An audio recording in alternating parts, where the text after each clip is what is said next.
Mari belajar dari Italia. Apa yang sebenarnya terjadi di Italia? Apa yang bisa kita jadikan contoh agar tidak terjadi di Indonesia? Kreatif konten ini berasal dari artikel warga Italia, dipersingkat dan dilengkapi data agar lebih mudah dipahami. Tahap 1. Kasus pertama diumumkan. Itu cuma flu. Apa pentingnya pakai masker? Orang-orang ini cuma lebay.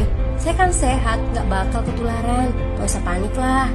Tahap 2. Jumlah positif COVID-19 mulai naik signifikan. Cuma beberapa yang kena. Yang meninggal pun hanya orang-orang tua saja yang memang udah punya penyakit. Hidup seperti biasa aja lah. Pacaran, nongkrong bareng temen, jalan-jalan ke mall, tetap lanjut. Tahap ketiga. Jumlah kasus meningkat dengan cepat, berlipat ganda dalam 1 hari. Tingkat kematian pun bertambah.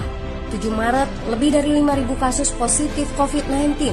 Zona merah diberlakukan di Italia. Wilayah yang dikarantina hampir 25% dari luas Italia. Sekolah dan universitas tutup, tapi tempat kerja, bar, dan restoran masih buka. Sementara itu, 75% wilayah lain masih menganggap enteng COVID-19. Anjuran mencuci tangan ada di mana-mana, tapi sekadar anjuran dan tak banyak yang melakukan. Tahap 4. Jumlah kasus meningkat pesat. Sekolah dan universitas ditutup selama sebulan. Darurat nasional pun diberlakukan. Rumah sakit menambah kapasitas, seluruh kamar dibersihkan untuk memberi ruang bagi pasien COVID-19. Tapi tak ada cukup dokter dan perawat. Ada terlalu banyak kasus pneumonia, terlalu banyak pasien perlu ICU, tapi ruangannya sudah habis, ventilator habis. Pada titik ini seperti kondisi dalam perang. Dokter harus memilih siapa yang akan diobati berdasarkan peluang bertahan hidup. Itu berarti pasien lanjut usia dan punya penyakit bawaan seperti hipertensi, diabetes, stroke tidak masuk prioritas karena tidak ada lagi ruang. Sistem layanan kesehatan seketika runtuh.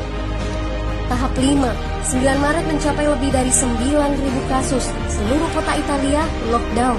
Orang-orang bisa pergi hanya untuk keperluan darurat dan dalam pengawasan ketat.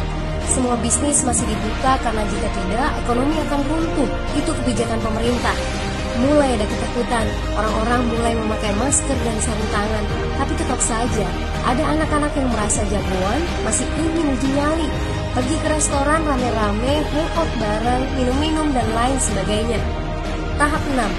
2 hari kemudian pemerintah Italia berubah pikiran.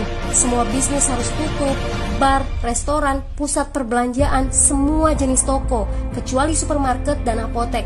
Penyebabnya, karena dalam sehari yang positif bertambah lebih dari 2.000 kasus. Penduduk yang mau keluar rumah harus mendapat surat izin. Surat izin ini didapatkan dari pos pemeriksaan polisi yang disebar di berbagai lingkungan.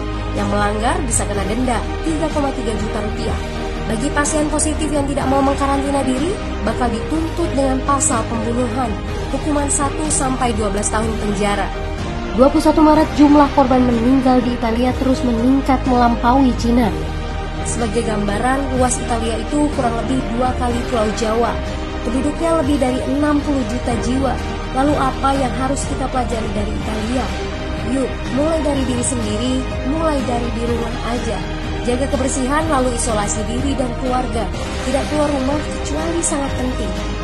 Ini saatnya memulai solidaritas. Yang mampu harus mulai membantu yang tidak mampu. Ini adalah bentuk usaha dan doa kita semua. Semoga badai corona ini segera berlalu.